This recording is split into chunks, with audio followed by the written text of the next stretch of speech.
بسم اللہ الرحمن الرحیم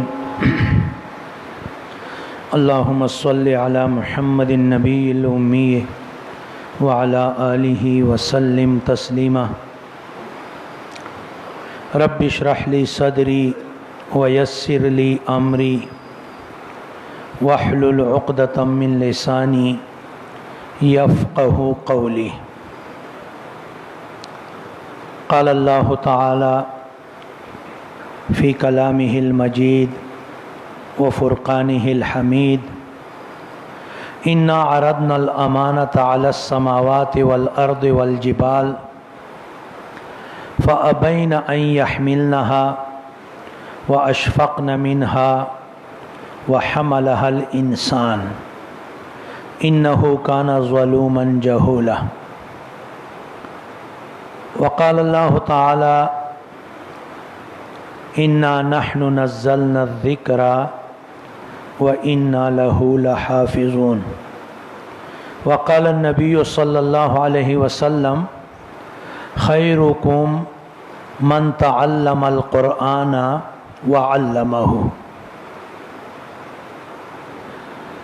قرآن کریم کی تفسیر کی اہمیت پر بات کے لیے کافی وقت درکار ہوتا ہے، لیکن میں انتہائی مختصر وقت میں انتہائی اختصار کے ساتھ دو تین باتیں آپ کے سامنے عرض کرنا چاہتا ہوں۔ شاہ ولی اللہ رحمہ اللہ اس آیت کے تفسیر کے متعلق اس طرح تشریح کرتا ہے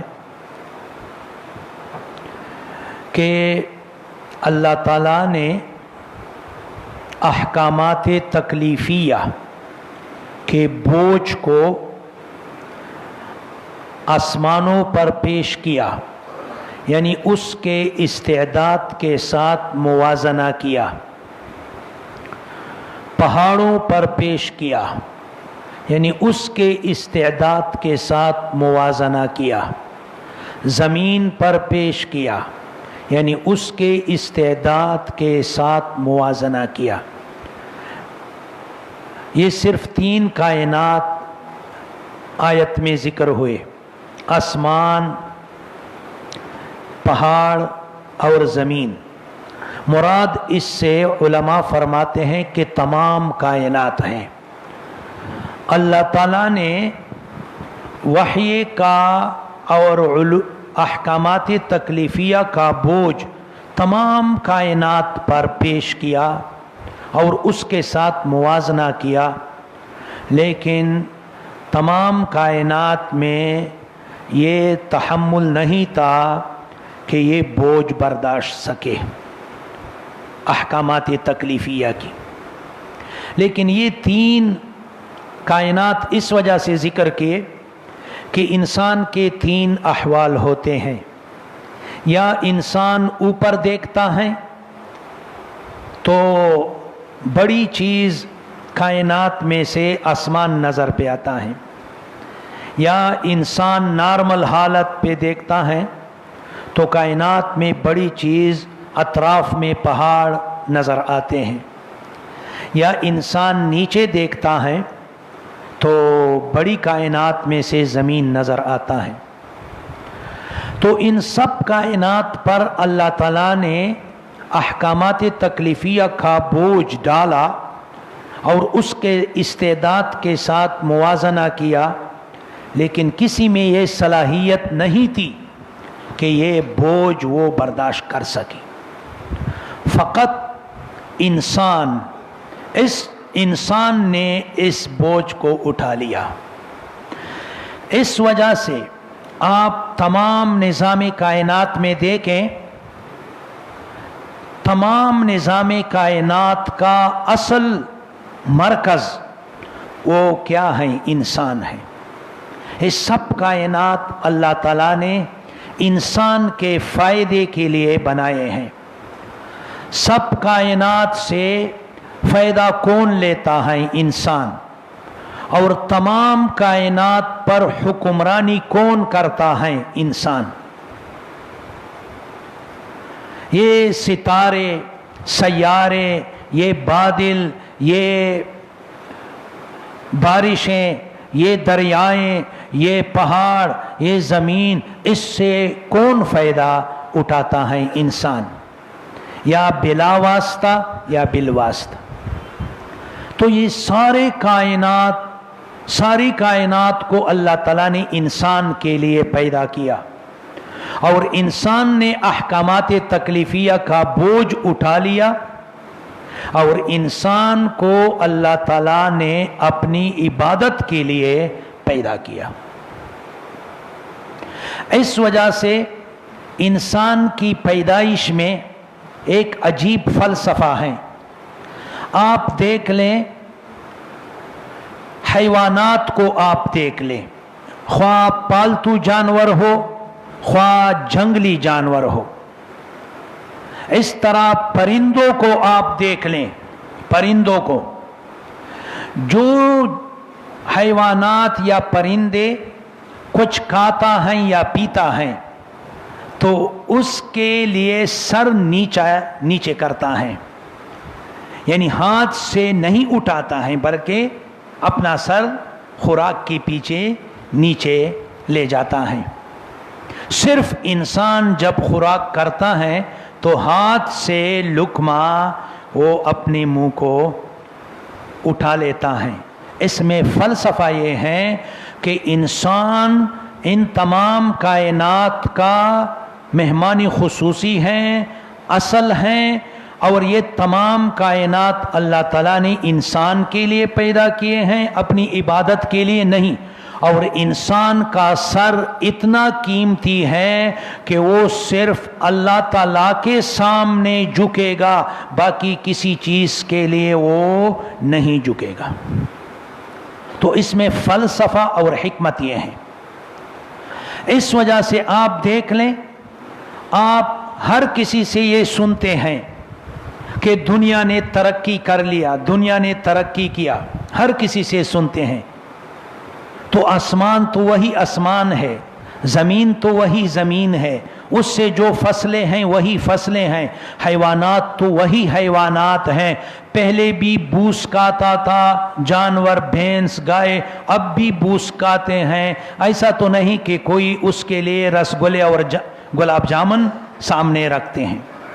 پہلے ان کی کوئی یونیورسٹیاں اور تعلیمی ادارے نہیں تھے، اب بھی نہیں ہے اور قیامت تک نہیں بنائے گی، وہی جانور ہے جو پہلے تھے۔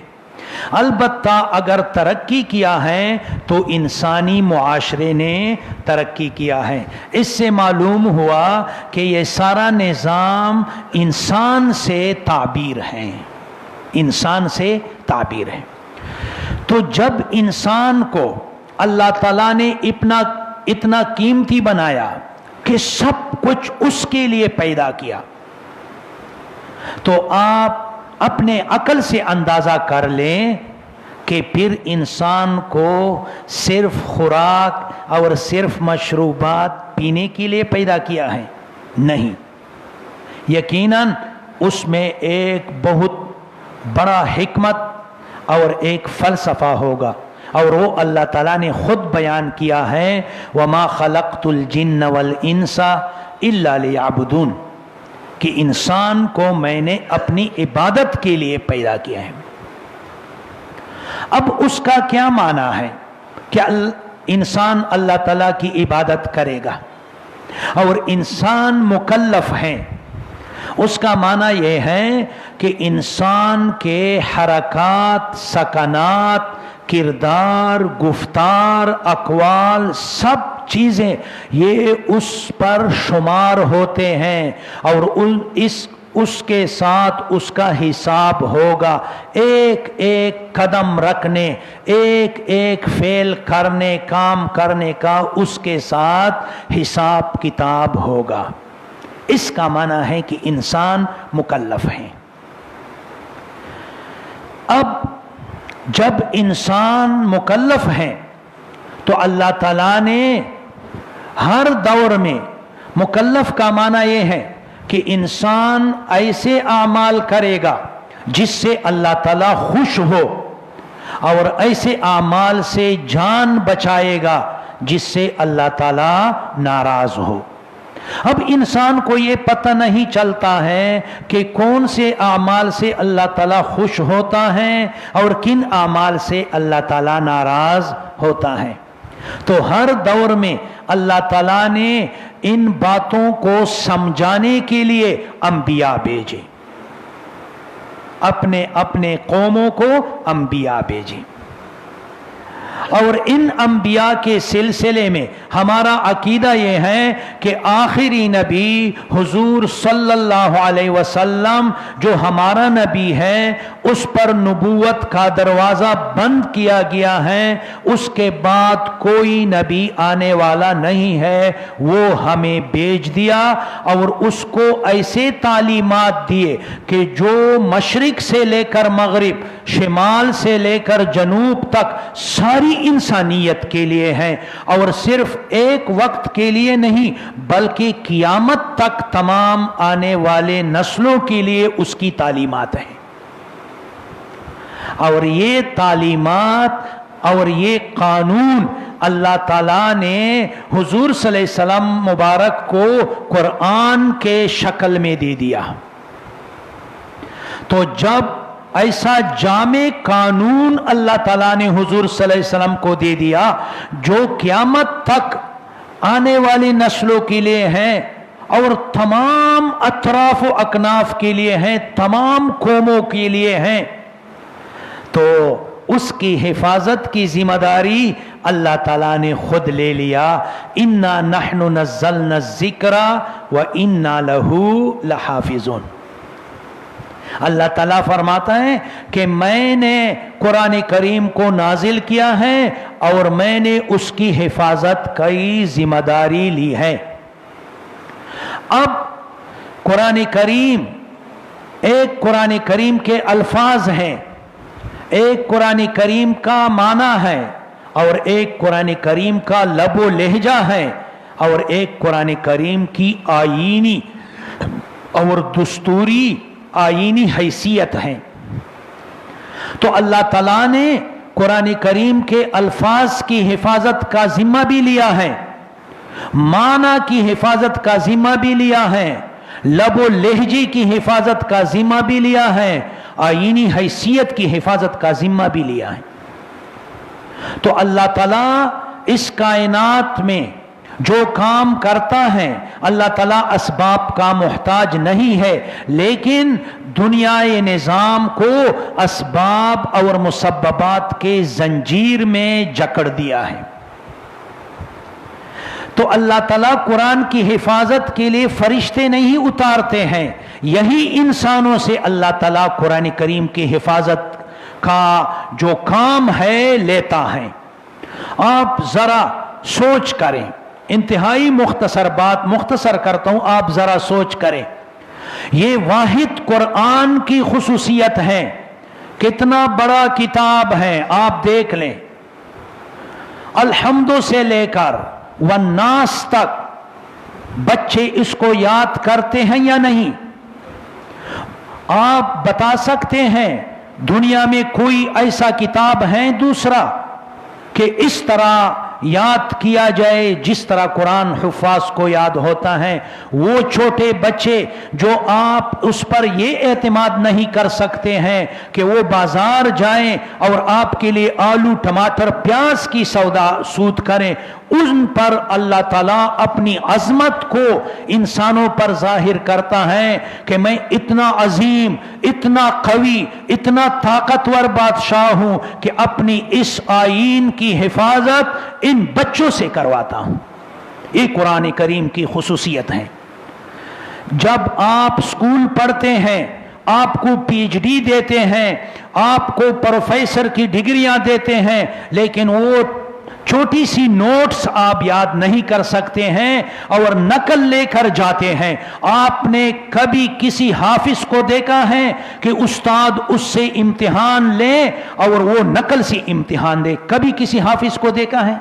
چیلنج ہے، ایک قرآن کریم کی خصوصیت ہے۔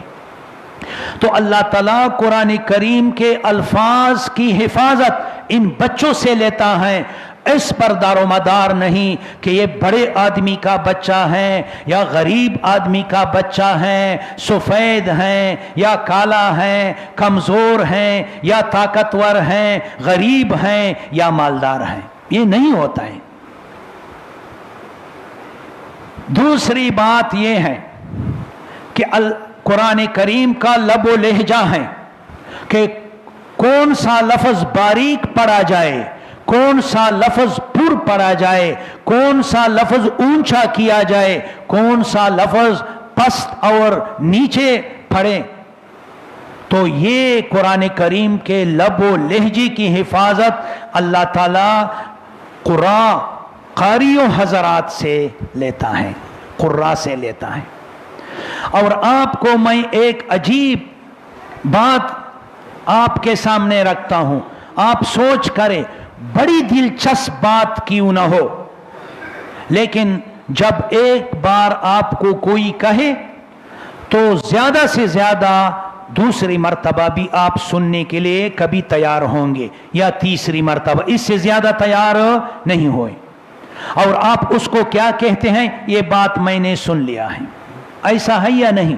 یہ قرآن کریم کی خصوصیت ہے کہ ایک ہی مجلس میں ایک قاری آتا ہے والتین والزیتون کی صورت یا القارعہ ملقارعہ کی صورت ایک لہجے میں پڑھاتا ہے، دوسرا آتا ہے دوسری قرات میں پڑھاتا ہے، تیسرا آتا ہے تیسری، لیکن ہر مرتبہ اس میں نیا نیا چسکا اور نیا نیا مزہ ہوتا ہے یا نہیں ہوتا ہے؟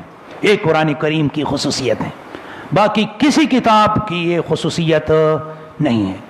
مکمل دن آپ وضو کر کے پڑھا کرے، دل اس سے اکتاتا نہیں اور دل پہ اس سے بوجھ نہیں پڑتا ہے، یہ قرآن کریم کی خصوصیت ہے۔ اور دوسری بات میں آپ کو سناتا ہوں کہ آپ کو چیلنج کرتا ہوں، کوئی اس مجلس میں ہے کہ وہ قسم کھا لیں کہ 24 گھنٹوں میں اب ایک ایسا منٹ یا سیکنڈ ہے جس میں دنیا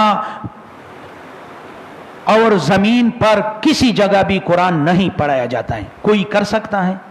آپ آدھی رات اٹھ جائیں، ایسے نیک صلحاء بندے ہیں کہ وہ تمام رات تلاوتیں کرتے ہیں، آپ پر تو رات ہیں، دوسرے ملک میں تو وہاں عصر کا ٹائم ہے، وہاں تو رات نہیں ہے۔ 24 گھنٹوں میں سے ایک سیکنڈ کوئی یہ کہہ سکتا ہے کہ اب دنیا زمین پر کسی جگہ قرآن نہیں پڑھا جا سکتا ہے؟ کوئی یہ کہہ سکتا ہے؟ یہ قرآن کریم کی خصوصیت ہے، باقی کسی کتاب کو اللہ تعالیٰ نے یہ خصوصیت نہیں دیا ہے۔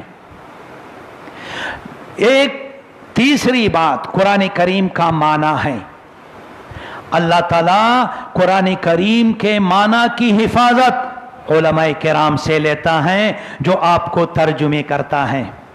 اگر کوئی قرآن کریم کا غلط تشریح کرتا ہے تو یہ علماء سٹیج پر بیٹھ کر، منبر پر بیٹھ کر، موت کو سر پر رکھ کر جرأت کے ساتھ اس پر رد کرتا ہے کہ اس نے قرآن کریم کا غلط معنی بیان کیا ہے۔ یہ حفاظت اللہ تعالیٰ کن سے لیتا ہے؟ علماء کرام سے۔ اور ایک قرآن کریم کی آئینی اور قانونی حیثیت ہے، یہ ذمہ داری اللہ تعالیٰ مجاہدین سے لیتا ہے۔ کس طرح ساری دنیا کے ملکوں کو مجاہدین نے کیا دیا؟ شکست دیا، یہ اللہ تعالیٰ ان سے لیتا ہے۔ تو اللہ تعالیٰ نے قرآن کریم کی حفاظت کی ذمہ داری لیا ہے۔ یہ تو آپ کی خوش قسمتی ہے کہ یہ علماء بیٹے ہیں، آپ کے بچوں کو قرآن کریم کی الفاظ سکھاتے ہیں۔ کیا ہمارا یہ عقیدہ نہیں ہے کہ قرآن کریم کا ایک جملہ ایک طرف اور ساری دنیا کی ڈالر اور دیناریں اور پیسے اور یہ جواہرات اور زیورات دوسری طرف، تو کیا یہ قرآن کریم کے ایک جملے کے مقابل ہو سکتے ہیں؟ نہیں ہو سکتے ہیں. یہ تو سب فانی چیزیں ہیں. قرآن کریم اللہ تعالیٰ کا کلام ہے, اللہ تعالیٰ باقی ہے, اس کی صفات باقی ہیں, تو یہ اس کا مقابلہ نہیں کر سکتا ہے. تو یہ آپ کے بچوں کو ایسا قیمتی کتاب اللہ تعالیٰ کا کلام جو کہ اللہ کا صفت ہیں وہ پڑھاتا ہے, اور قاری حضرات اس کا لب و لہجہ پڑھاتا ہے, اور علماء بذات خود آپ لوگوں کو اس کا مفہوم سکھاتا ہے, اور آپ میں بیٹھنے کی تھوڑی سی گنجائش نہیں ہوتی, اور بچوں کو یہاں لے آنے کی جرت نہیں ہے, ایک کمزوری ہے. یہ سب چیزیں فنا ہونے والی ہیں. اگر ہمیں کارآمد ہیں, ہمارے آنکھوں سے کتنے لوگ ہم دیکھتے ہیں روزانہ جنازے کرتے ہیں, یہ سب چیزیں ختم ہونے والی ہیں. اپنے بچوں سے قرآن پڑھوایا کرو, قرات پڑھوایا کرو, اور خود بھی جب علماء آپ کو ترجمہ و تفسیر سنانا چاہتا ہے تو کوئی مسئلہ نہیں, اگر آپ 20-25 منٹ آپ یعنی نشست کریں. اور کیا ہوگا کہ اس ٹائم میں آپ نے فیس بک نہیں دیکھا, غلط ویڈیوز نہیں دیکھے, اپنے دماغ کو قیمتی کیا, اپنی آنکھوں کو قیمتی کیا, اپنے دل کو تر و تازہ کیا, تو کیا ہوگا؟ تو یہ آپ علماء کرام کے مولانا عباسی صاحب کے شکر گزار رہیں کہ وہ آپ کو ہفتوار میرا خیال ہے ہفتوار درس قرآن جو ہیں سناتا ہے. آپ سے گزارش ہے کہ اس میں روزانہ کے حساب سے, ہر ہفتے کے حساب سے باقاعدگی کے ساتھ اس میں شرکت کریں, اور اپنے دلوں کو اس سے منور کریں, اور وقت کو فضول ضائع ہونے سے بچا دیں. وآخر دعوانا الحمدللہ رب العالمین. الحمدللہ رب العالمین والصلاة والسلام علی خیر خلقہ محمد وآلہ واصحابہ واتباعہ اجمعین. یا اللہ العالمین, مولانا صاحب نے جو ہمت کیا ہے اور جو یہ ادارہ قائم کیا ہے اس کو مزید ترقیوں سے نوازے, قرآن اور حدیث کا بہترین منبع بنا دے, ضروریات خزانہ غیب سے پوری فرمائیں. جو حضرات وفات ہو چکے ہیں تمام مسلمان, اللہ تعالیٰ کے خزانے بہت وسیع ہیں, رحمتیں بڑی موجزن ہیں. تمام مسلمان جو وفات ہوئے ہیں ان کے قبور کو اللہ تعالیٰ منور فرمائیں, ہمارے والدین کو قبور کو منور فرمائیں. جہاں جہاں بھی بیمار حضرات پڑے ہیں اسپتالوں میں, گھروں میں, اللہ تعالیٰ اگر ایک کو شفا دے سکتا ہے تو ساروں کو شفا دے دے, اس کے خزانوں میں کوئی فرق نہیں آتا ہے. اللہ تعالیٰ سب کو شفائے کاملہ عاجلہ نصیب فرمائیں. کسی کی کاروبار نہ ہو اس کو صحیح اور حلال طریقے سے کاروبار نصیب فرمائیں. کسی کی تجارت میں فائدہ نہ ہو اللہ تعالیٰ رزق حلال طیب سے نوازیں. یا الہ العالمین, ہمیں انسانیت کو محتاجی سے محفوظ فرمائیں, اپنے ذات کی طرف ہمیں محتاج کریں, ہماری ضروریات اپنی خزانہ غیب سے پورا فرمائیں. وصلی اللہ تعالی علی خیر خلقہ محمد وآلہ واصحابہ واتباعہ اجمعین برحمتہ.